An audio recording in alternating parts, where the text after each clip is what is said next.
the game.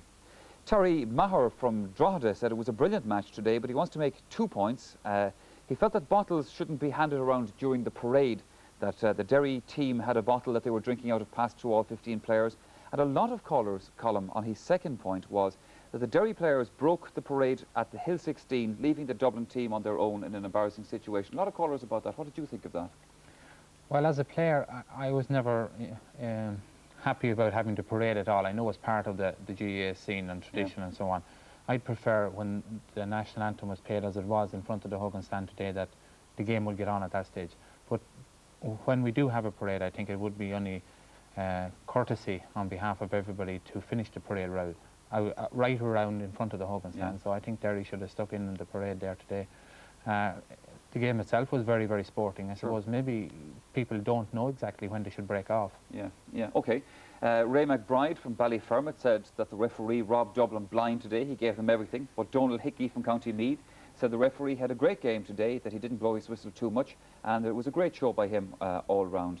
Anne McKenna from County Louth, the reaction to the referee from some of the Dublin players often looked abusive, and she wanted to know was there any rule or penalty for this kind of behaviour, that it wouldn't happen in a soccer match. Of course there is a penalty for it.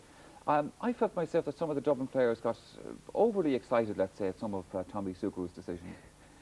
Yeah, well, obviously in a game like that, which is tense and close, players are going to lose the run of themselves occasionally. Now, it has happened to me very occasionally, but there was one particular incident where a lot of the Dublin players approached Tommy Sugru after he gave a free, and I think it was because they thought there was going to be a penalty at the time, but Tommy Sugru was actually giving a free for a late challenge on Damien Cassidy. I think that's probably the one that most... Yes.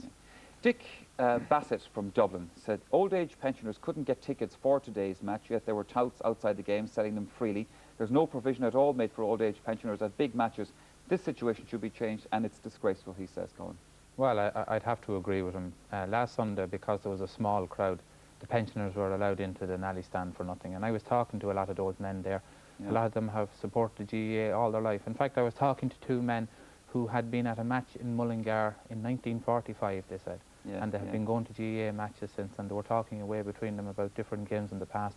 And I think it is a disgrace that those men were shut out today insofar as that would have to go and get tickets like everybody else, because they've paid their dues and given service to the GAA, and I think it would only be fair to let them in. It's something perhaps that might be looked at by the GAA in the future.